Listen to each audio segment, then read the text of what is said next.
Milan stood within the central Lombard plain, between Alpine routes and the Po Valley trading network of northern Italy. Its geographic position connected continental Europe with northern Italian markets through roads, waterways, and emerging transportation corridors. Canals known as navigably linked sections of Milan, with regional commerce and agricultural distribution across Lombardy's productive countryside. In 1850, Milan remained under Austrian administration within the Kingdom of Lombardy. Venetia, established after the Congress of Vienna.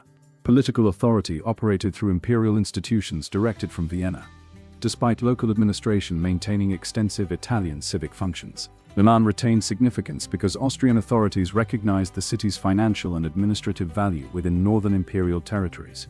Commercial exchange depended on Milan's position between Alpine crossings and productive agricultural zones stretching across Lombardy. This geography created advantages for movement of textiles, manufactured goods, grain, and regional commercial traffic. Urban activity concentrated inside districts shaped by older fortifications, gates, and established neighborhoods with distinct social functions. Areas surrounding historic gates formed important connections between the urban center and expanding suburban development. Porta Nuova and other city entrances directed movement between Milan and surrounding regional territories. The urban population included merchants, artisans, laborers, professionals, noble families, and a growing middle class. Social hierarchy reflected inherited privilege, while economic transformation gradually altered older patterns of urban organization.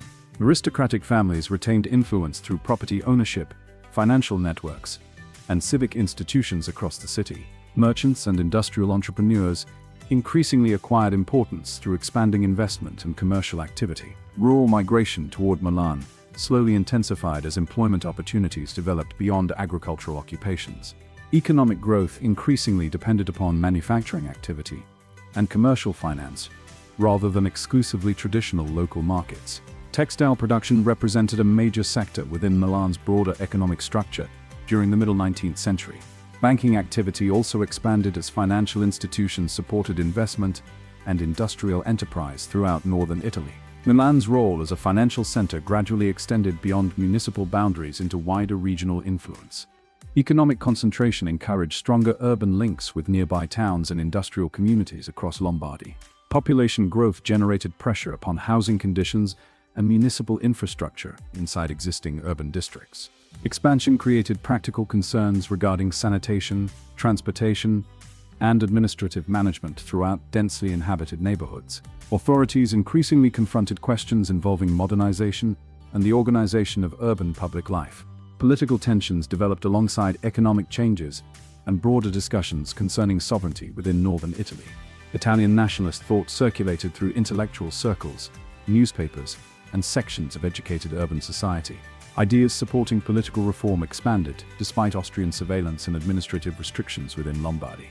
Networks of intellectuals and political figures participated in broader movements associated with Italian national aspirations. Count Camillo Benso di Cavour later emerged as an important political figure, influencing unification developments beyond Milan. Giuseppe Mazzini contributed ideological influence through writings supporting national unity and republican political ideas.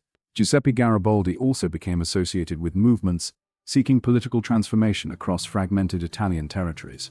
These figures represented different approaches rather than a unified strategy.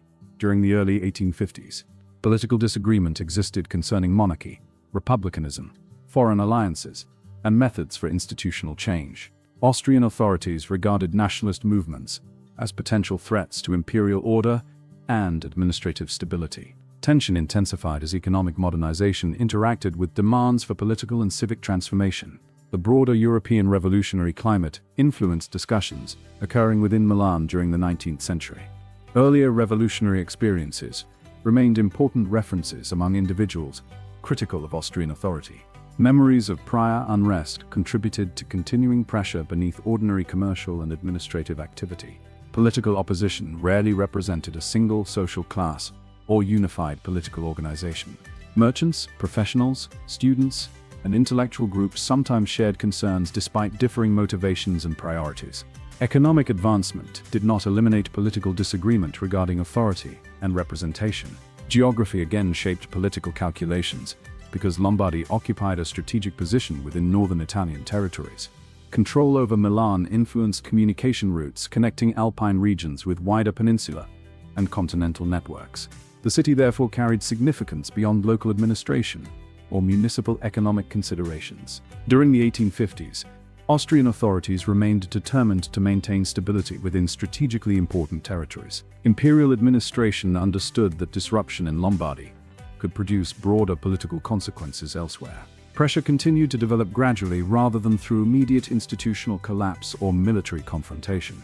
Economic activity nevertheless continued expanding, despite unresolved political and social uncertainty. Investment in transportation increasingly reflected recognition of Milan's strategic commercial importance. Rail development began assuming greater significance within northern Italian economic planning during this period.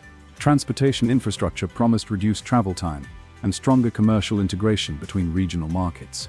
Improved connections carried economic implications extending beyond immediate urban boundaries.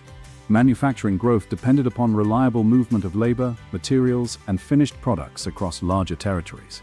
The relationship between industry and transportation gradually transformed Milan's long-term urban trajectory. Economic concentration also increased differences between social groups experiencing uneven access to opportunity. Industrial employment expanded, yet wealth distribution remained unequal across sections of urban society. Social pressures emerged from changing labor patterns and growing expectations among urban populations. Municipal institutions increasingly faced responsibilities, extending beyond earlier administrative traditions. Changing conditions required adaptation from authorities accustomed to older forms of civic organization. Political questions therefore intersected with economic and demographic developments, rather than remaining separate issues. Milan represented an urban environment experiencing transformation across several interconnected dimensions simultaneously. Its strategic geography continued influencing decisions concerning administration, trade, and political authority. Its economy increasingly reflected wider regional and international developments beyond local commercial activity. Its population structure showed signs of movement toward a more industrial urban society. Political stability remained uncertain, despite apparent administrative continuity during the early 1850s. The city's importance ensured that local developments carried consequences beyond municipal boundaries. Events unfolding in Milan increasingly affected discussions concerning northern Italy's political future. National aspirations continued developing beneath established institutional structures and official administrative order. Imperial control remained present, yet social and political pressures gradually accumulated across the city. By the middle of the decade, Milan approached a significant transitional phase in its 19th century development. Structural tensions had not yet produced decisive change, though underlying conditions increasingly pointed toward transformation. Political authority, geography, and economic growth were becoming deeply interconnected forces within Milan's evolution. The historical midpoint approached as competing systems sought influence over Milan's future direction. After the middle 1850s, Milan entered a period of accelerating political and economic transformation across northern Italy. The Kingdom of Sardinia increasingly challenged Austrian influence through diplomacy, military planning, and strategic alliances. Count Camillo Benso di Cavour pursued policies strengthening Piedmont while preparing broader political change across fragmented Italian territories.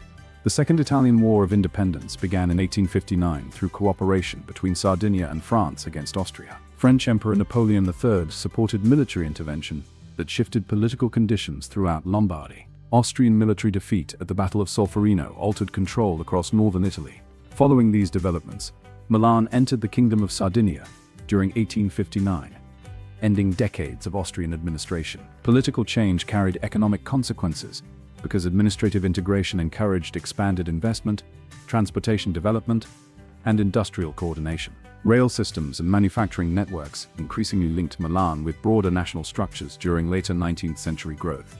By 1900, Milan had emerged as a major industrial and financial center shaping Italy's modern urban future.